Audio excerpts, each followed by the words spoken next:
नमस्कार, मैं डॉक्टर मनीषा चोरडिया, राजकीय स्नातकोत्तर महाविद्यालय प्रतापगढ़ में हिंदी की एसोसिएट प्रोफेसर और कार्यवाहक प्राचार्य हूँ। आज हम पुनः कवितावली के पदों की व्याख्या ही करेंगे।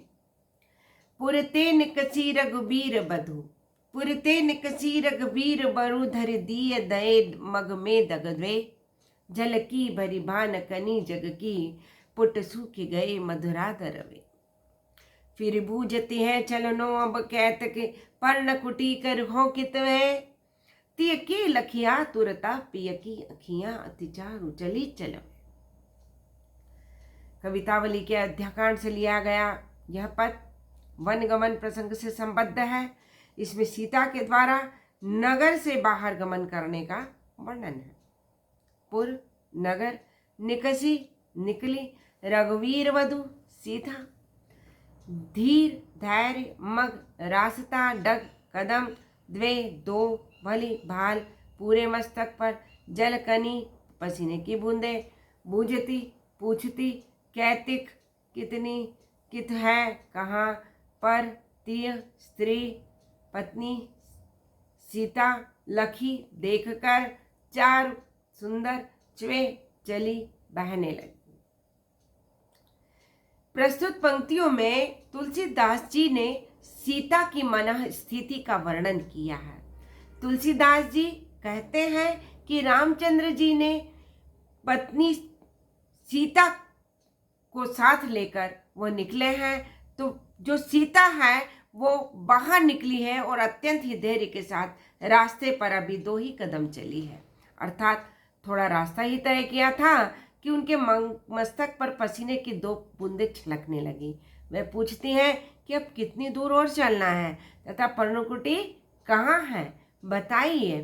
सीता की इस प्रकार की आतुरता और थकावट को महसूस करके प्रिय अर्थात राम जी की सुंदर आंखों से आंसू बहने लगे। अनुप्रास अलंकार, करुण रस की व्यंजना, प्रसाद गुण का प्रयोग, राम को सहृदय मानव की भांति पीड़ित और रोते हुए दिखाया गया है। ब्रज भाषा का प्रयोग, कवि छंद का प्रयोग। दूसरा पद, जल को गए लखन है लरिका, परिखों पिए छाह गरीक वेठाड़े, पोछी पसियों ब्यारी करो, अरुपाय फकारियों भूबर उडाड़े। तुलसी रघुवीर प्रिया शम जानी के बेटी बिलम बलो कंटक काढ़े, जानकी नाहक लेह लयो पुल को तनुबारी बिलोचन बाड़े। प्रस्तुत कवित गोस्वामी तुलसीदास जी द्वारा लिखित कवितावली के अयोध्या कांड के वनगमन प्रसंग से संबंधित है। प्रस्तुत कवित राम, सीता और लक्ष्मण के वन में जाने पर उनकी मनोदशा तथा यथार्थ स्थिति का वर्णन किया गया है।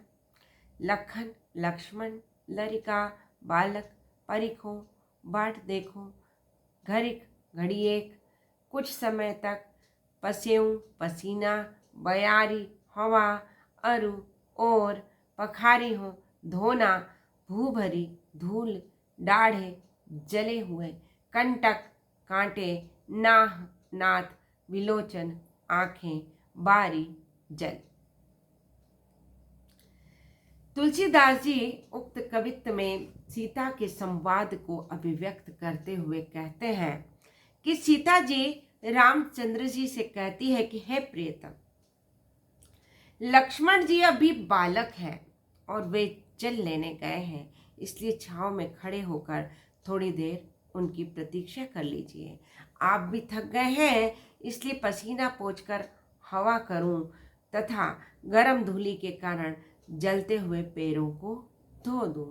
पत्नी की थकावट समझकर रामचंद्र जी बहुत देर तक बैठे रहे तथा पैर से कांटा निकालने लगे। सीता जी अपने प्रति प्रिय के स्नेह प्रेम को जानकर अत्यंत प्रसन्न हुई तथा प्रसन्नता के भाव में आंखों से प्रेमाश्रु बह चले। अनुप्रास अलंकार का प्रयोग, प्रसाद गुण का प्रयोग, करुण रस की व्यंजना, ब्रज भाषा का प्रयोग, कवित्त छंद का प्रयोग। अगला पद, बनिता बनी श्यामल गोर के बीच, बनिता बनी श्यामल गोर के बीच बिलो कहूँ री सकी मोहि सी है, मग जोग न कोमल क्यों चली है, सकुचाती मही पद पंकज छुए। तुलसी सुनि ग्राम बधु बित की, पुन की तन ओ चलित लोचन वे, सब भांति मनोहर मोहन रूप, अनूप है भूप के बालक दे। प्रस्तुत कवित गोस्वामी तुलसीदास रचित कवितावली के अयोध्या कांड के वनगमन प्रसंग से संबद्ध है। वनगमन के संदर्भ में गांव से राम, लक्ष्मण और सीता को चलते हुए देखकर ग्राम की स्त्रियों के मनोभावों को व्यंजित किया गया है। वनिता स्त्री बनी, सुशोभित, श्यामल सांवला, बिलोकहूँ देखना, मोही मोहना, सकुचात संकुचित होना, मग मार्ग, जोग योग्य, बिथकी छक गई, पद पंकज कमल रूपी चरण, मोहन मोहित करने वाले, अनुप अनुपम, द्वे दो, मही धरती।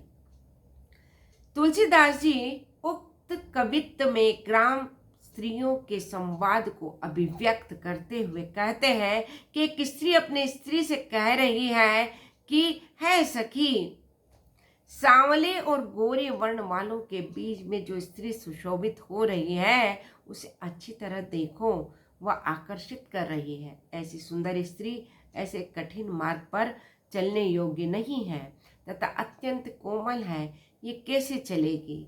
इसकी कोमल कमल के समान कोमल चरणों का स्पर्श करके पृथ्वी भी संकुचित होती जान पड़ रही है। तुलसीदास जी कहते हैं कि ग्राम वधू की बात सुनकर अन्य स्त्रियां तृप्त हो गईं, उनके शरीर पुलकित हो गए और उनके नेत्रों से जल बहने लगा। वे कह रहे हैं कि ये दोनों राजकुमार सब प्रकार से मनोहर, मोह लेने वाले और अद्वितीय रूप से सुंदर हैं। अनुप्रास तथा रूपक अलंकार, प्रसाद गुण का प्रयोग, करुण रस की व्यंजना, कवित्व छंद का प्रयोग और ब्रज भाषा का प्रयोग हुआ है। आज इतना ही। धन्यवाद।